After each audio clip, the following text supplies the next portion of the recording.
Olá pessoal, tudo bem? Mais uma vez gravando vídeo aqui no canal e hoje eu lerei um artigo desse livro, O Império Mundial da Burla, do professor Olavo de Carvalho. É o volume 5 da coleção David, dos seus artigos Carta de um Terráqueo ao Planeta Brasil.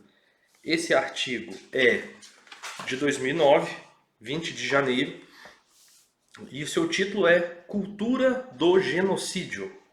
Diz o seguinte: desde que os exércitos aliados revelaram ao mundo os horrores dos campos de concentração nazistas, as tentativas de explicação histórica, sociológica e psicológica de um fenômeno tão inusitado e monstruoso criaram um dos ramos mais prolíficos da bibliografia universal. A cada ano que passa, centenas ou milhares de livros, teses acadêmicas e artigos em publicações eruditas e populares buscam enfrentar a questão angustiante: como e por que foi possível a uma parcela da humanidade culta rebaixar-se ao ponto de fazer da prática de crimes hediondos em massa uma obrigação legal e um mérito patriótico? As respostas oferecidas podem ser divididas em três grupos.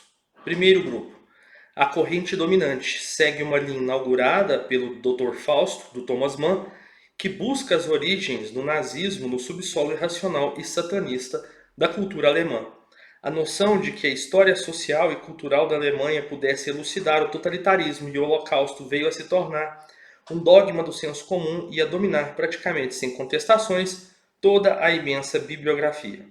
A aposta nessa tese é compartilhada em medidas diversas pelos autores e obras mais díspares, desde produções acadêmicas respeitáveis, como os estudos de Otto Friedrich, Siegfried Kautsky, Lot Eisner, Peter Gay, Karl Schroeder, e grandes biografias de Hitler, como a Joachim Fest, Ian Kershaw, Alan Bullock, até obras de cunho polêmico como The Pink Swastika, de Scott Lively, e Kevin Abraham, e The Occult Hitler, de Lothar Markham,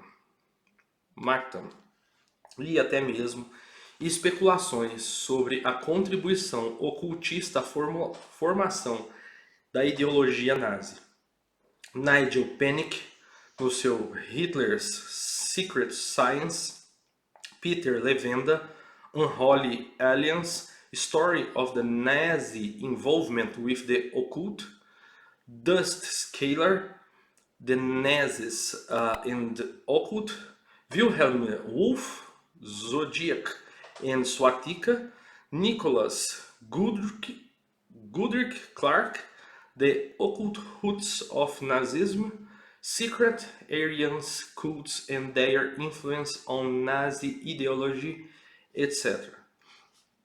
O sucesso dessa linha de investigações é facilmente explicável. Como o nazismo se definia a si próprio como um movimento essencialmente nacionalista, nada mais natural do que buscar suas raízes na cultura nacional que o produziu. Lendo esse material, os alemães se convenceram de que são um povo de criminosos e até hoje se desgastam em perpétuos rituais de autopurificação que contrastam de maneira patética com a orgulhosa recusa comunista de se entregar a idêntico exame de consciência. O segundo grupo que busca essas explicações, eu vou aqui, que é, ao lado dessa tradição desenvolveu-se outra, que, ao contrário, procura dissolver a peculiaridade nacional do nazismo no rótulo geral de fascismo e nazifascismo, uma noção infinitamente elástica que abarca de Hitler a George W. Bush, passando pelos líderes sionistas e pelo general Augusto Pinochet, sem esquecer o Sr. Joe McCarthy, a Igreja Católica, as milícias patrióticas americanas, os militares brasileiros e, de modo geral, todos os adeptos da economia de mercado. Ouvi com os meus dois ouvidos do professor da USP, José Luiz Fiore, exclamar: liberalismo é fascismo, explicando o fenômeno nazista como imperialismo capitalista. Esta, segundo a linha de investigações fortemente subsidiada pelos escritórios de propaganda do governo soviético, é autocontraditória e desprovida do mínimo de substância intelectual que justifique um debate sério, mas, graças à rede global de organizações militantes, espalhou-se como peste nos meios universitários do terceiro mundo, daí saltando para conquistar até mesmo algum espaço na Europa e nos Estados Unidos. No Brasil, tornou-se um dogma estabelecido e um dado do senso comum. Raciocinar fora dela é considerado um sintoma de doença mental ou uma prova cabal de inclinações nazifascistas. Tss, tss.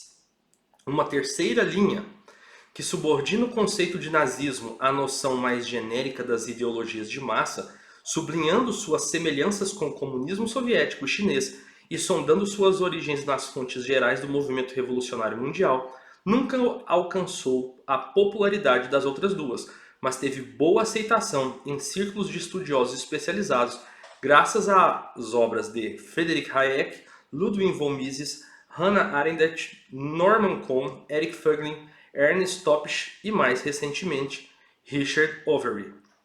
O documentário de Edwin Snor, The Soviet Story, que já comentei aqui e que vocês podem descarregar com legendas em português no site www.endireitar.org, traz uma poderosa confirmação à tese número 3, reduz a número 2 ao engodo publicitário, que ela sempre foi, e, se não impugna totalmente o número 1, debilita consideravelmente as suas pretensões a ser a explicação dos crimes nazistas.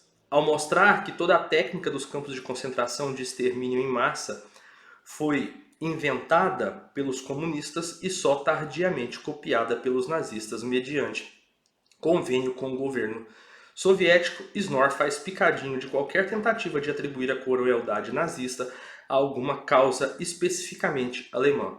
Aqui eu faço uma parada para citar também que existe um livro que se chama, se eu não me falha a memória, A Infelicidade do Século, do Alain Besançon, que justamente faz uma comparação entre regime nazista e regime comunista e mostra o quão semelhante eles eram. E tem um outro livro que se chama Camaradas, de um historiador inglês que, se eu não me engano, se chama Robert Service, que ele vai mostrar que os primeiros campos de concentração para extermínio de judeus foram construídos na Rússia, tá? Só posteriormente exportados para os nazistas. Bom, feito essas ponderações, seguindo vai dizer, o professor vai falar o seguinte: os fatores culturais assinalados na tese número 1 explicam a emergência de um movimento nacionalista de tipo místico e irracionalista,